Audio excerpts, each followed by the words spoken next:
নমস্কার। আজ ডিসেম্বরের ৩ তারিখ ২০২১। আজ থেকে ঠিক ৫০ বছর আগে ভারত পাকিস্তানের অফিসিয়ালি যুদ্ধ শুরু হয়েছিল, যার ফলশ্রুতিতে বাংলাদেশের লিবারেশন হল, নতুন বাংলাদেশ জন্মগ্রহণ করল। হ্যাঁ, তার অনেক আগে থেকেই বাংলাদেশের বাঙালি মুক্তিযোদ্ধারা, মুক্তি বাহিনীর লোকেরা যুদ্ধ করছেন, গেরিলা যুদ্ধ হচ্ছে। কিন্তু অফিসিয়ালি ভারত এবং পাকিস্তান অফিসিয়ালি যুদ্ধটা শুরু করেছে ডিসেম্বরের ৩ তারিখ থেকে। আমার আজকের আলোচনার বিষয়ে আমি খুব বেশি ডিটেলসে যাব না। বাংলাদেশের যে বাঙালিরা যে যুদ্ধটা করেছেন ওইগুলো নিয়ে আজকে আলোচনা করছি না, কারণ এ নিয়ে আগেও আলোচনা করেছি অনেক। আমি ওইগুলিতে যাচ্ছি না। আজকে আমি একটা রূপরেখা দেওয়ার চেষ্টা করব কীভাবে যে যুদ্ধ কিন্তু ভারত এবং পাকিস্তানের মধ্যে অনেক আগে থেকেই হচ্ছে। কিভাবে হচ্ছে, অফিসিয়ালি ডিক্লেয়ার্ড ওয়ার নয়, কিন্তু যুদ্ধটা হচ্ছে কিভাবে হচ্ছে সেটার একটা রূপরেখা দেওয়ার চেষ্টা করব, খুব ছোট করে রেফারেন্স নিয়ে। আর এটা বলার জন্য আমি কিছু অফিসিয়াল ডকুমেন্টস, কিছু বুকসের সাহায্য নিতে পারি আলোচনার সময় যদি প্রয়োজন হয়। আমার আজকের আলোচনার লক্ষ্য হলো যে ইয়াংস্টাররা যারা আছেন, যারা অথবা যারা বাংলাদেশের মুক্তিযুদ্ধ এবং ইন্ডিয়ান রুল নিয়ে ইন্টারেস্টেড, তাদেরকে আরও একটু আগ্রহী করে তোলা। এটা আমি যা বলবো এগুলি সবাই জানেন, কিন্তু ছোট করে একটা রূপরেখা দেওয়ার চেষ্টা করছি আমি আজকে, একটা দিনটি বিশেষ বলে, এই জন্য আজকের এই ভিডিও ক্লিপস। এনিওয়ে, আমরা সবাই জানি সেই বর্বরতম গণহত্যা হয়েছিল 25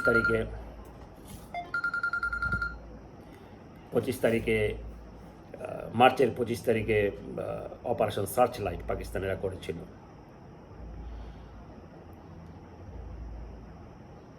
মার্চের 26 তারিখ সমস্ত পৃথিবী হতবাক।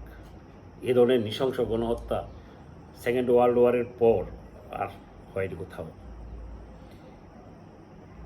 মার্চের 27 তারিখে মেজর জিয়াউর রহমান, উনি শেখ মুজিবুর রহমান বঙ্গবন্ধুর পক্ষ থেকে স্বাধীনতা ঘোষণা করলেন এবং যুদ্ধ শুরু করলেন, স্বাধীন বাংলাদেশের জন্য যুদ্ধ শুরু করলেন। আর অন্যান্য মেজররা যারা ইস্ট বেঙ্গল মিলিটারি, ইপিআর এসবের সঙ্গে ছিলেন, যারা major Ziaur Rahman, major Khaled Musharraf, major Zaman, major CR Datta, major Shafiullah, তারা সবাই মিলে যুদ্ধ শুরু করে দিয়েছেন। তো আমরা কি করছিলাম ওই সময়? প্রথম এই বিষয় নিয়ে যিনি আলোচনায় এলেন, যিনি এগিয়ে এলেন, তার নাম খসরু ফরমারোজ রুস্তমজি, বিএসএফের প্রথম ডিজি। তিনি প্রথম বিএসএফ তৈরি করেন। খসরু ফরমারোজ রুস্তমজি মার্চের 27 তারিখেই আমাদের প্রাইম মিনিস্টার শ্রীমতী ইন্দিরা গান্ধীকে বলেন, ম্যাডাম, বাংলাদেশে এইভাবে গণহত্যা হচ্ছে, এইভাবে বাঙালিদের ওরা নৃশংসভাবে হত্যা করছে, আমাদের কিছু একটা করা দরকার, we have to do something. Indira Gandhi ওই মুহূর্তে কিছু করতে রাজি হননি। তো ন্যাচারালি এইভাবে তো আর হঠাৎ করে যুদ্ধ ঘোষণা করা যায় না, বা সমস্ত কিছু অস্থির সময় তো ছিল, আমরা সবাই জানি, লক্ষ্য তো রাখছি কী হচ্ছে না হচ্ছে। তো এইভাবে কিছু করা যায় না। আর বাংলাদেশ নিয়ে ইন্ডিয়া, তৎকালীন ইস্ট পাকিস্তান নিয়ে ইন্ডিয়া খুব সতর্কভাবে এগিয়েছে সবসময়। লক্ষ্য রাখবেন, 1965-এ যখন যুদ্ধ হয় ইন্ডিয়া পাকিস্তান, তখনও কিন্তু ইস্ট পাকিস্তানের উপর কোনো অ্যাটাক ইন্ডিয়া করেনি। তখন ইস্ট পাকিস্তানে তো পাকিস্তানিদের সেই সামরিক শক্তিও তেমন ছিল না, ইচ্ছে করলে নিয়ে চলে আসতে পারতো ইস্ট পাকিস্তানকে, স্বাধীন করে দিত, স্বাধীন করতো বা অ্যানেক্স করে নিতে পারতো, কিন্তু করা হয়নি এই কারণে, কারণ যদি এরকম করতো তাহলে বাঙালিরা যেভাবে স্বাধীন চেতা, বাংলাদেশের বাঙালিরা তৎকালীন ইস্ট পাকিস্তানের স্বাধীন চেতা, তারা হয়তো আবার তখন ভারতের বিরুদ্ধেই স্বাধীনতা ঘোষণা করতেন। দেখবেন এজন্য 1965-এ কিন্তু ইস্ট পাকিস্তানে কোনো গোলাগুলি হয়নি, একটা ছোটোখাটো একটা এয়ারফোর্সের একটা ছোটোখাটো অপারেশন হয়েছিল, কোনো ক্ষয়ক্ষতি, লোক ক্ষতি তেমন কিছু হয়নি, তেমন যুদ্ধ হয়নি।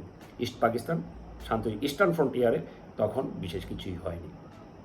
ইন এনি কেস, তো ক্যাফ রুস্তমজি যখন বললেন যে আমরা এটা কিছু করব, এবার করা দরকার ম্যাডাম, তো উনি বললেন এভাবে তো হয় না, ঠিক আছে আলোচনা করে দেখো।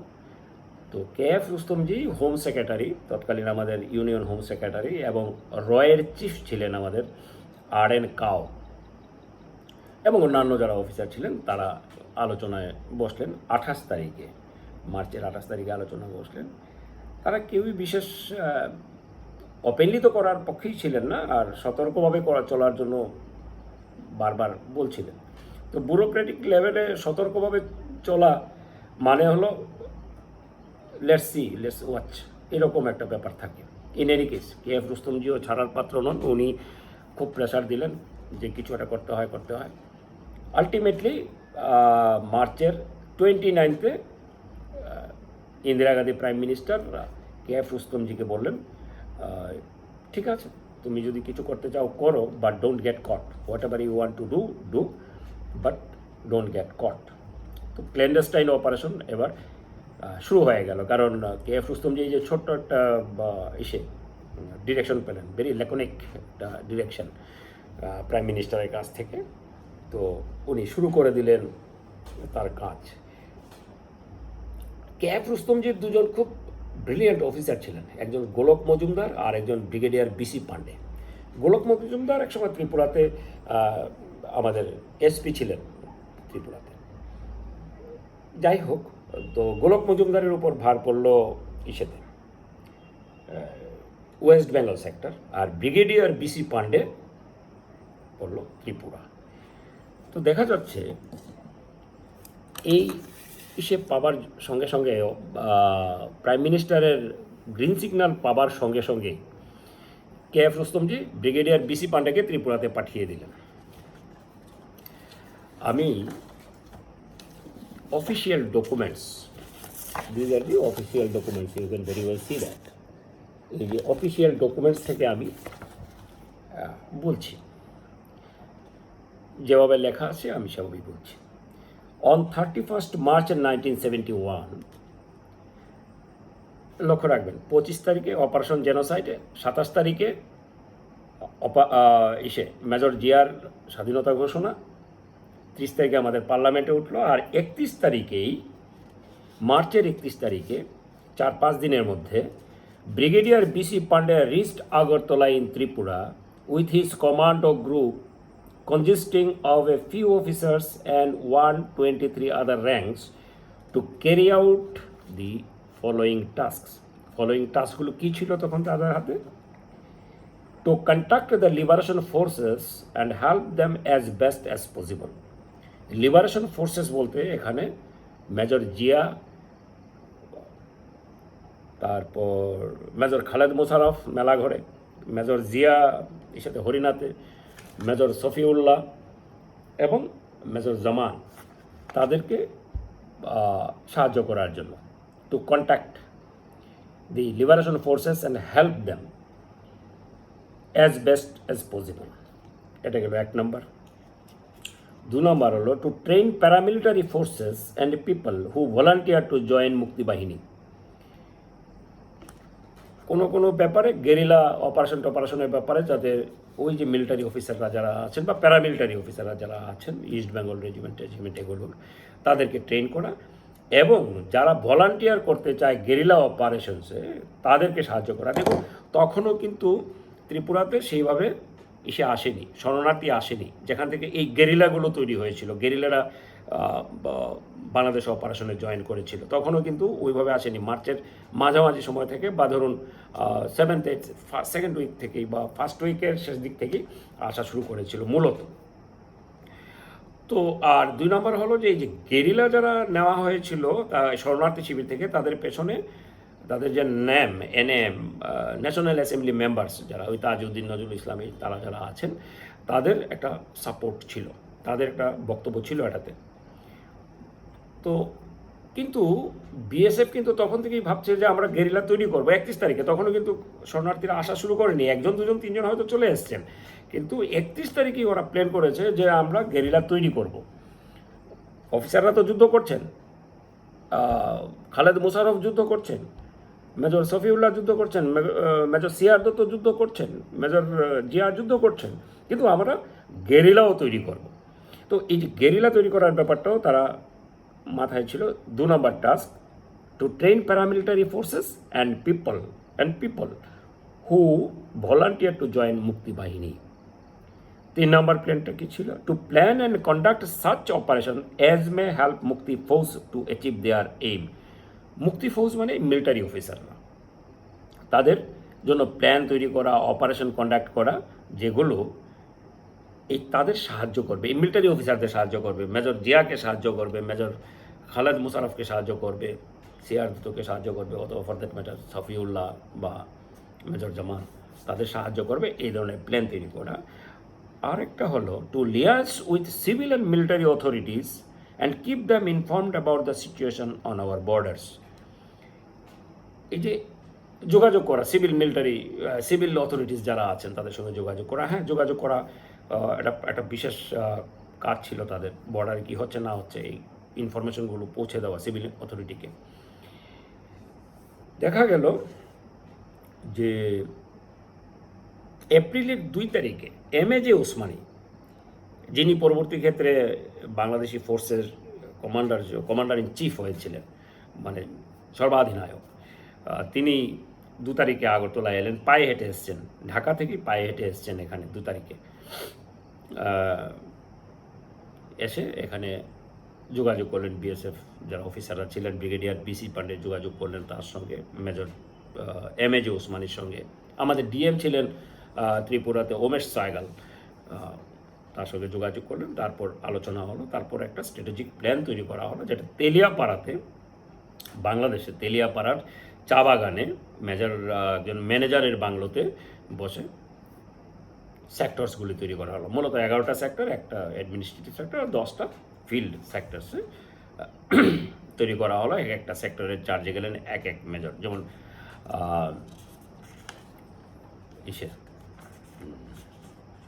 1 নম্বর সেক্টরে মেজর জিয়া, 2 নম্বর সেক্টরে খালেদ মুশারফ, এরকম। আর এদিকে ট্রেনিং ক্যাম্প তৈরি হতে শুরু করলো। ট্রেনিং ক্যাম্পগুলো কোথায় কোথায় হয়েছিল?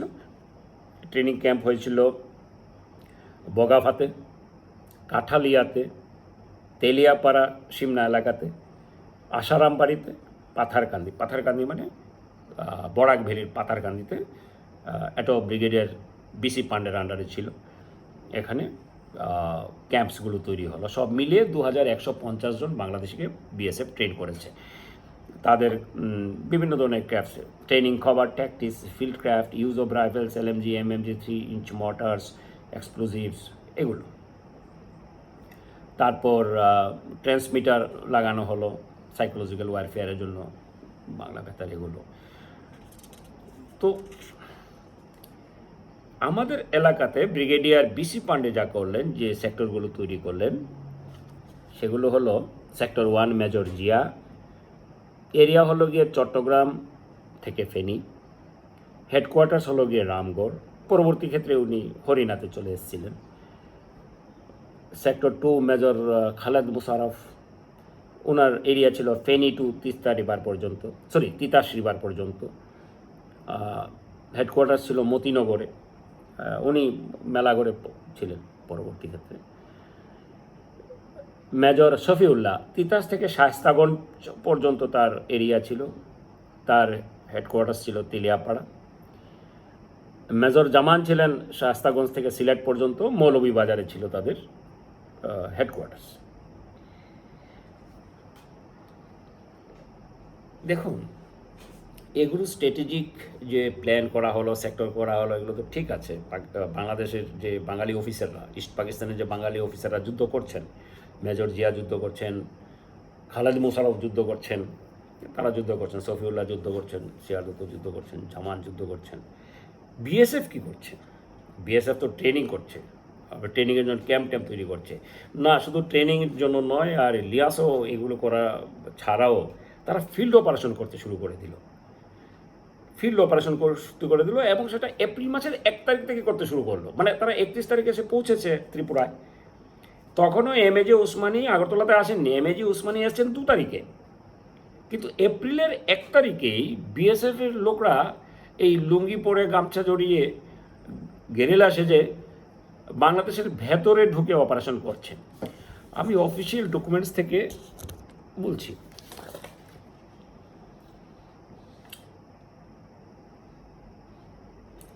প্রতিটা বিএসএফ সেকশনের কাছে কি ছিল?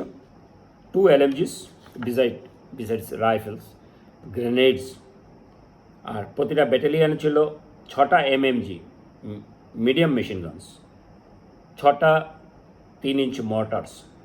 পরবর্তী ক্ষেত্রে ইন্ডিয়ান আর্মি তাদের জন্য আরও 4.2 Mortars, 20 mm guns, 40 mm guns, 6 পাউন্ডার্স, 3.7 হাউজার্স এবং অন্যান্য ব্রাউনিংস এগুলি দিয়েছে। তো যাই হোক, এইবার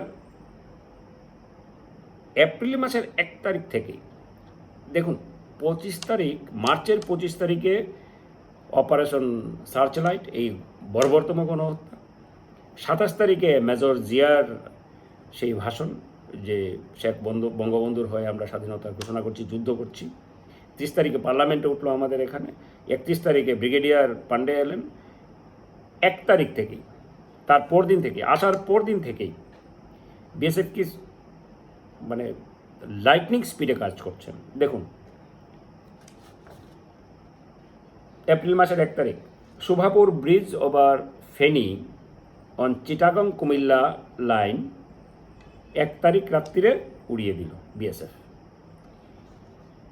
4 তারিখে উজানিশা রোড ব্রিজ তিতাস নদীর উপর পাক ন্যাশনাল হাইওয়েতে লিঙ্কিং কুমিল্লা উইথ সিলেট উড়িয়ে দিল।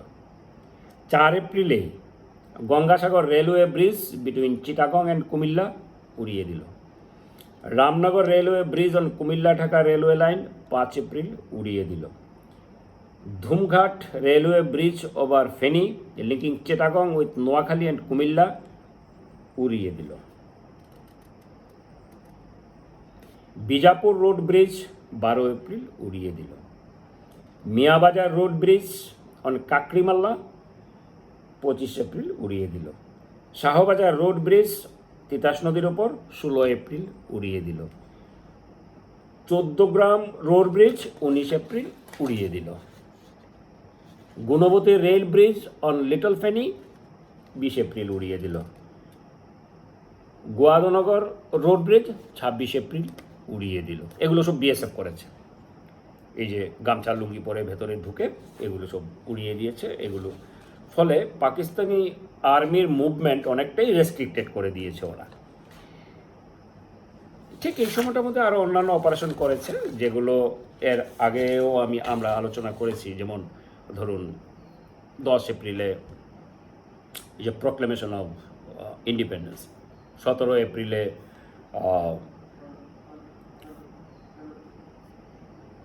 স্বাধীন বাংলাদেশ গভর্নমেন্ট তৈরি করা হলো সেই বৈদ্যনাথ তলাতে। পরের দিনই ইসেতে এই যে ইস্ট পাকিস্তানের যে হাই কমিশন পুরোটাই ডিফেক্ট করে বাংলাদেশ গভর্নমেন্টের প্রতি এলিজিয়েন্স নিয়ে এলো। এগুলো আলাদা অন্যান্য অপারেশন, বিএসএফের অন্যান্য অপারেশন, এগুলোতে আমি যাচ্ছি না। আমি জাস্ট এগুলো খুব ব্রিলিয়ান্ট অপারেশনস, এগুলো আর আলোচনা করছি না। আমি শুধু যুদ্ধের দিকটাতে ঢুকছি। তো এই যখন যুদ্ধ হচ্ছে, এই যে গেরিলা অপারেশনসগুলি হচ্ছে, তার পরবর্তী ক্ষেত্রে তো আমাদের গেরিলা এখনও অনেক শরণার্থী শিবির থেকে অনেক গেরিলা তৈরি করা হলো। খালেদ মুশারফ এখানে মেলাগড় থেকে K-Force এগুলো তৈরি করলেন, ক্র্যাক প্ল্যাটুনস তৈরি করলেন, যারা বাংলাদেশের ভেতরে ঢাকাতে গিয়ে অনেকগুলো সিরিয়াস কমান্ডো অপারেশনস চালিয়েছিল এই বাঙালি যুবকরা। হ্যাঁ, খুবই কম বয়সের ইয়াং স্কুল কলেজে স্টুডেন্টরা। তারপর থেকে কিছু মিলিটারি অফিসারদের আবার ট্রেনিংয়ে পাঠানো হলো দেহরাদুনে। তারা ওখানে ট্রেনিং করলেন যুদ্ধগুলো। আরও অনেক গ্রুপস তৈরি করা হলো। ইন্ডিয়ান ইন্টেলিজেন্স কিছু গ্রুপস তৈরি করলো আলাদা করে। তিব্বতীদের লাগানো হলো যুদ্ধে। তিবেতান ফাইটার্স, SFF, E22 বলে ওদের অনেকে। সেই তিবেতান ফাইটার্সের এটা আমরা জানি, এগুলো আলোচনা হয়েছে। ডিসেম্বরের 3 তারিখে আমরা জানি যুদ্ধ শুরু হলো। ডিসেম্বরের 3 তারিখে কীভাবে যুদ্ধটা শুরু হলো? ডিসেম্বরের 3 তারিখে আসলে আমাদের কাছে খবর ছিল অফিসিয়ালি যুদ্ধ শুরু হবে বা পাকিস্তানিরা অ্যাটাক করবে, এই খবর আমাদের কাছে ছিল। রয়ের তখন সেকেন্ড ইন কমান্ড ছিলেন কে শঙ্করন নায়ার সেক্রেটারি ছিলেন, আর.এন. Cup. K Sankaran Nair is a very brilliant officer. উনার একটি স্পাই ছিল পাকিস্তানি এস্টাবলিশমেন্টে, খুব উঁচু লেভেলে, সম্ভবত মিলিটারিতে যদি হয় তো সম্ভবত মেজর জেনারেল, লেফটেন্যান্ট জেনারেল র্যাঙ্কের হবেন, আর অ্যাডমিনিস্ট্রেশনে হলে সম্ভবত সেক্রেটারি লেভেলের হবেন। উনি এই যে স্পাই, ইন্ডিয়ান স্পাই পাকিস্তানি এস্টাবলিশমেন্টে, উনি কে শঙ্করন নায়ারকে ইনফরমেশন দিতেন কি হচ্ছে না হচ্ছে। কে শঙ্করন নায়ার পরবর্তী ক্ষেত্রে এশিয়াডের সেক্রেটারি জেনারেল হয়েছিলেন, সিঙ্গাপুরে আমাদের অ্যাম্বাসেডার ছিলেন, বেশ কয়েক বছর আগে লন্ডনে উনি মারা গেছেন। কে শঙ্করন নায়ার আবার রয়ের সেকেন্ড সেক্রেটারি ছিলেন, কিন্তু ওই মুরারজি ভাই দেশাই তখন প্রাইম মিনিস্টার, তার সঙ্গে মতানৈক্য হওয়ায় উনি রিজিগনেশন দিয়ে দিয়েছিলেন। মতানৈক্য হয়েছিল, ওই মুরারজি ভাই দেশাই রয়ের উপরে খুব ক্ষুব্ধ ছিলেন, তো ওই সেক্রেটারি পোস্টকে ডিরেক্টর করে দিয়েছিলেন, এজন্য উনি রেজিগনেশন দিয়ে দিয়েছিলেন K Sankaran Nair. In any case, তো কে শঙ্করন নায়ারের কাছে খবরটা ছিল যে পাকিস্তানিরা ডিসেম্বরের 3 তারিখে ওয়েস্টার্ন সেক্টরে যুদ্ধ শুরু করবে। এই খবরটা পাঠিয়েছিল তার এই স্পাই, এই যে পাকিস্তানি এস্টাবলিশমেন্টে যে ছিল। কিন্তু খবরটা যখন আসে, মর্স কোডে পাঠানো খবর যখন আসে, তখন এটা ইন্টারপ্রিটেশনে ভুল হয়ে মার্চের 2 তারিখ হয়ে যায়। ফলে ইন্ডিয়ান এয়ারফোর্স এবং অ্যান্টি ট্যাঙ্ক গানস, আর্টিলারি ফার্টিলারি যেগুলো আছে, এগুলো তো সেট করা হয়ে গেছিলো, কোথায় কোথায় করবে সব জানতো ওরা, তো সেট করা হয়েছিল। কিন্তু ওরা তো পাকিস্তানের অ্যাটাক করেনি। আর ইন্ডিয়ান আর্মির অফিসাররা, যারা সিনিয়র অফিসাররা শঙ্করন নায়ারকে বলছেন যে আপনি যে বললেন 2 তারিখে কিছু হচ্ছে না, আমরা সরিয়ে নেই এগুলো। শঙ্করন নায়ার বললেন না, আমার যে সোর্স ও কোনো সময় মিসলিড করবে না, আরেকটা দিন দেখা যাক। তো আরেকটা দিন দেখতে গিয়ে 3 তারিখে সত্যি 5:45 অ্যাটাক করলো 11টা জায়গাতে। 11টা জায়গা কোনগুলো আমি নামগুলো বলছি: অমৃতসর, আম্বালা, আগ্রা, अवंतीपुर, बीकानेर, हलवारा, जोधपुर, जैसलमेर, पठानकोट, भुज, श्रीनगर, उत्तरलाई। এই তাদের পাকিস্তানিদের মেইন ইস্যু ছিল যে এই যে এয়ার স্ট্রিপগুলোকে ড্যামেজ করা, রাডার স্টেশনসগুলোকে ড্যামেজ করা। কয়েকটা জায়গাতে রাডার স্টেশন ড্যামেজ হয়েছে, পাঠানকোটের এয়ার স্ট্রিপটাও ড্যামেজ হয়েছিল, কিন্তু খুব বেশি কিছু করতে পারেনি, কারণ we are prepared, we repulse them effectively. তারা পাকিস্তানিরা পালিয়ে যায়। প্রাইম মিনিস্টার ইন্দিরা গান্ধী তখন কলকাতায়, উনি একটা ভাষণ দিচ্ছেন, একটা বিশাল জমায়েত। তো বিএসএফ থেকে গোলক মজুমদার যে ছিলেন, গোলক মজুমদারের কাছে হলো যে তুমি প্রাইম মিনিস্টারকে জানাও যে ম্যাডাম যুদ্ধ ওরা শুরু করেছে, পাকিস্তানিরা অ্যাটাক করেছে আমাদের ওয়েস্টার্ন সেক্টরে ডিসেম্বর 3 তারিখ 5:40-45 নাগাদ। কিন্তু এত মানে জনসমাবেশ, এই মিটিংয়ে যে গোলক মজুমদার দেখছেন উনি এখানে যেতে পারবেন না, প্রাইম মিনিস্টার কাছে পৌঁছতে পারবেন না। তো উনি ইমিডিয়েটলি যোগাযোগ করলেন রাজভবনে, রাজভবন থেকে খবর পাঠানো হলো তাদের সাথে যে এরকম হয়েছে, একটা ছোট্ট চিট দেওয়া হলো যে ম্যাডাম যুদ্ধ এরকম করছে ওরা, ও এয়ার স্ট্রাইক করছে। ইন্দিরা গান্ধী ইমিডিয়েটলি কলকাতা থেকে চলে গেলেন দিল্লি, রাত্রিরে অফিসিয়ালি যুদ্ধ ডিক্লেয়ার করা হলো ডিসেম্বরের 3 তারিখে। আর আগরতলা থেকে, ফাঁকে বলে নিতেই হয়, আগরতলা থেকে ল্যান্স নায়ক অ্যালবার্ট এক্কা এই গঙ্গাসাগরে মুভ করলেন, তার 14 গার্ডস রেজিমেন্ট মুভ করলো major OP Kohli and major Ashok তারা, তাদের কমান্ডে গঙ্গাসাগরে অ্যাটাক হলো। তারপর আমরা সবাই জানি লেফটেন্যান্ট ল্যান্স নায়ক অ্যালবার্ট এক্কা শহীদ হলেন, সঙ্গে আরও 10 জন শহীদ হলেন, গুলাব সিং তারা এখানে আমাদের ডুকলিতে সমাহিত আছেন। আর আমরা ত্রিপুরাতে আগরতলাতে অ্যালবার্ট এক্কার নামে একটা পার্ক পেয়েছি শহীদের নামে। এই যে মেজর অশোক তারা, এই মেজর অশোক তারার আরেকটি অ্যাচিভমেন্ট আছে। এই অশোক তারা ডিসেম্বরের 16 তারিখে তো পাকিস্তানিরা সারেন্ডার করলো ঢাকাতে, কিন্তু ঢাকার ধানমন্ডিতে তখনও শেখ হাসিনা, আমাদের এখন মাননীয় প্রধানমন্ত্রী হিসেবে বাংলাদেশের, শেখ হাসিনা, তার মা, তার বোন রেহানা এবং ছোটো ভাই রাসেল এবং অন্যান্যরা, পরিবারের লোকরা তখনও কিন্তু captive, they were held captive by the Pakistani soldiers in Dhanmondi residence. এবং তারা কখনো ছাড়তে রাজি নয়। তখন এই মেজর অশোক তারা একা, without any arms and weapons, উনি যান, গিয়ে তাদের বোঝাতে চেষ্টা করেন যে তোমরা সারেন্ডার করে করে ফেলেছে, তোমরা এবার তাদের ছাড়ো। পাকিস্তানি যারা ছিল ওইটাতে, ওই ধানমন্ডি বাড়িতে যারা ছিল, তারা এটা মানতে রাজি নয়। তারা বলছেন না, এরকম কোনো খবর আমাদের কাছে নেই, সারেন্ডার করেছে, আমরা ছাড়ছি না, তুমি আর এগুলো না, এগুলো তোমাকে গুলি করবো আর তাদেরও মেরে দেবো। কিন্তু অশোক তারা অত্যন্ত দক্ষতার সঙ্গে, ভেরি স্কিলফুলি হি নেগোশিয়েটেড, একা করে এই পাকিস্তানিদের, তার দেওয়ার ভেরি ট্রিগার হ্যাপি, খুব জিটারি ট্রিগার হ্যাপি, মানে যে কোনো সময় গুলি করে দেয় এরকম একটা অবস্থা। এই অবস্থায় উনি অত্যন্ত সাহসের সঙ্গে গিয়ে এই পাকিস্তানি সোলজার্সদের বুঝিয়ে সুঝিয়ে তাদের রেস্কিউ করে নিয়ে আসেন। এই শেখ হাসিনা, প্রধানমন্ত্রী বাংলাদেশের, তার মা, বোন রেহানা এবং ভাইটাই যারা ছিলেন, সবাইকে একদম ইসে করে নিয়ে আসেন, ওদের বাঁচিয়ে দেন, রেস্কিউ করে নিয়ে আসেনি ধানমন্ডি বাড়ি থেকে, পাকিস্তানিদের হাত থেকে। এজন্য শেখ হাসিনা একবার যখন দিল্লিতে এসেছিলেন, উনি ব্যক্তিগতভাবে অনুরোধ করেছিলেন ইন্ডিয়ান অথরিটিকে যে আমি একবার মেজর অশোক তারাকে দেখতে চাই, ধন্যবাদ জ্ঞাপন করতে চাই যে তার জন্য আমরা বেঁচে গেছিলাম ওই দিন। এনিওয়ে, সেটা ডিসেম্বরের 3 তারিখ। এবার আমার যে মূল প্রতিপাদ্য বিষয়, যে যুদ্ধ তো শুরু হয়েছে অনেক আগে, আমরা তো দেখলাম বিএসএফটা যুদ্ধ করেছে, তো ইন্ডিয়ান আর্মি কী করছিল? অ্যাকচুয়ালি প্রথম বিএসএফ যুদ্ধ শুরু করলো, এই গেরিলা যুদ্ধ, এগুলো ট্রেনিং ফেনিং এগুলো এবং গেরিলা যে যুদ্ধগুলো বললাম, যে ব্রিজ উড়িয়ে দেওয়া, রাস্তা উড়িয়ে দেওয়া, এসব তো করছে ওরা। তো প্রথম দিকে বিএসএফ একাই করতো। সেকেন্ড ফেজে, 3টা ফেজে করেছে ওরা। সেকেন্ড ফেজে ওরা করেছে আর্মির সঙ্গে মিলে।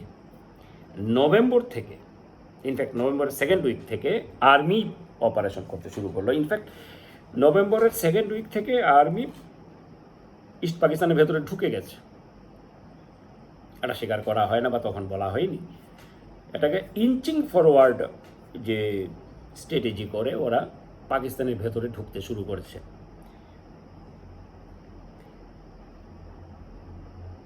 তখন একটা ঘটনা ঘটেছিল যে ডিসেম্বরের 3 তারিখের আগেই যে আমরা যুদ্ধ করছিলাম, এটার প্রমাণ করার জন্য বলা যায়, একটা স্পেশাল রেফারেন্স দেওয়া যায় যে চুয়াডাঙ্গা বলে একটা জায়গা আছে বাংলাদেশের ভেতরে।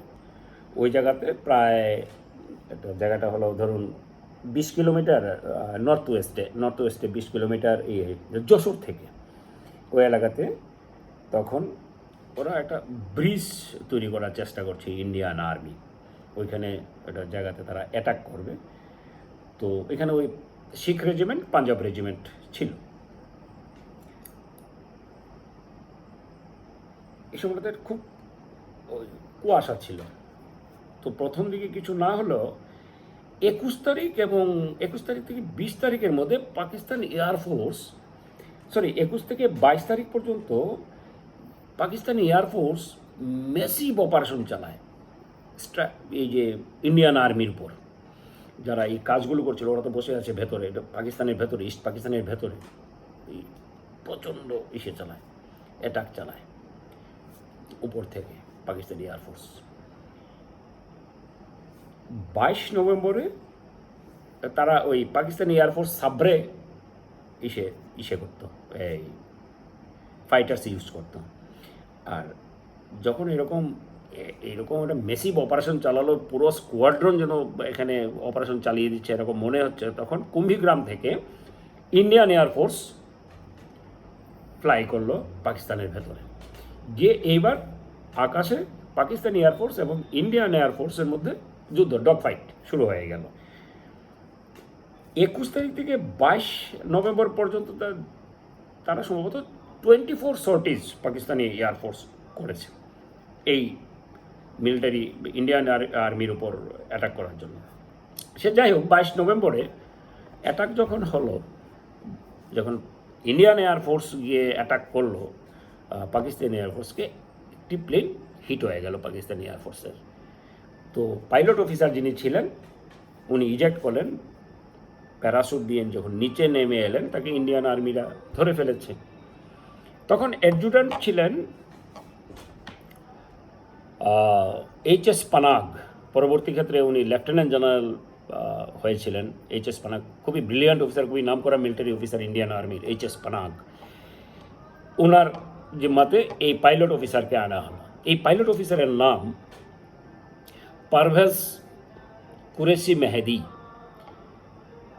এটা ইম্পর্টেন্ট। উনি প্রথম প্রিজনার অফ ওয়ার পাকিস্তান থেকে ইন্ডিয়ার হাতে, প্রথম prisoner of war 22 November 1971, even before official war started. Officially war started on December 3, আজকের দিনে 50 বছর আগে। আর 22 নভেম্বরেই already we have got a POW, prisoner of war from Pakistan, as a pilot officer. তার নাম পারভেজ মেহেদি কুরেশি। কে পারভেজ মেহেদি কুরেশি? উনি 1 বছরের মতো প্রিজনার অফ ওয়ার ছিলেন। পরবর্তী ক্ষেত্রে উনি পাকিস্তান এয়ারফোর্সের চিফ হয়েছিলেন।